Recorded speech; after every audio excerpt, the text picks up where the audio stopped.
And good afternoon, and welcome to CFAR 590's Doorman Sportsline program. As promised, Hank Kozar, the Flin Flon Bomber president, joins us. Hank, a pleasant good afternoon to you. Good afternoon to you, Hardy. Been a long time since you've been in. How long for you in between visits? Oh, it's probably been since the fall, the beginning of the hockey season was the last time I was on, I think. Boy, time flies by when you're having fun. Oh, yeah. Barrels of fun, Hardy. Love doing it. Listen, now, Hank is in here to talk about actually quite a few things happening with the hockey club, but I guess first and foremost, the future of your head coach and general manager. His contract did expire at the end of last season. Have you offered him a new deal? Well, his contract doesn't officially expire till June 1st, Hardy, but we had discussions with Mike, and we have come to agreement between Mike and the board that for a contract for a 1 year plus an option on the team as a team option and his option. We both parties have agreed to it. It's sitting at the lawyer's office right now, getting all the I's dotted and the T's crossed, and once that's done, then we'll bring it over and let Mike read it over. We'll read it over, and everybody's happy. We'll sign off on the deal. How does the option work? The option works is at the end of at the end of the 2013 season, which would be June 1st. Mike has the option to pick up the following year of his contract, or we have the option. Both parties have to agree to pick up that option. If one party disagrees, then we be looking for alternate coaching. Now, a 1 year deal, I guess. Most coaches nowadays usually want some type of flexibility or a little bit more security. Was he okay with the 1 year deal? Yeah, you know what? We'd been negotiating since probably before Christmas time, Hardy. It was a long process, but Mike understands where we're sitting, and we understand where Mike's sitting. Yeah, Mike definitely probably would have liked a longer contract. That is, with the organization sitting where it is right now, don't get me wrong, we have every faith in Mike that he can do the job. But we both came to terms, we felt, in the interest of both parties, 1 year was probably our best option with the option. You know, it's very interesting how you look at the signing of a coach too, Hank, and I'm sure you've heard it from both sides.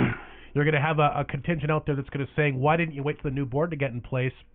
Although you do that, all of a sudden, you really, like you said, his contract expires June the 1st.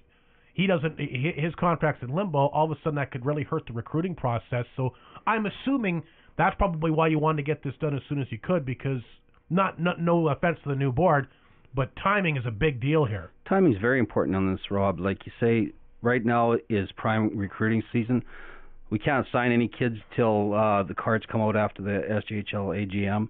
But right now, Mike's out recruiting as we speak, and you have to be able to have. A lot of times when you're recruiting, the coach is selling the program, and the parents have trust in that coach. So if all of a sudden Mike's out recruiting and we let him go, well, now parents are wondering, well, what's the new coach going to have in store? And let's face it, every coach wants to have their style of player, and we figure we owed Mike another year, and like I said, we're happy with it. Last year, the board decided that we were going to go young for the reason because we knew Humboldt was going to be very strong, and I think that Mike deserves that chance to finish what he started, and I believe that we will be in good hands next year.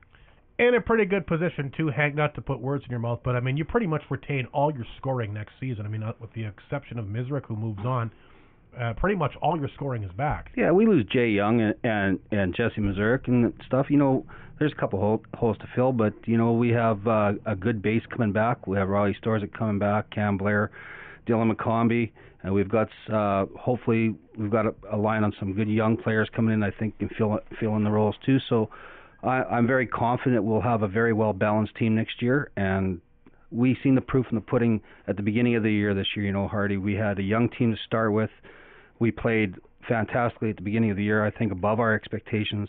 I think going into the season, if we would have said we would have made the playoffs, we would have been excited about it.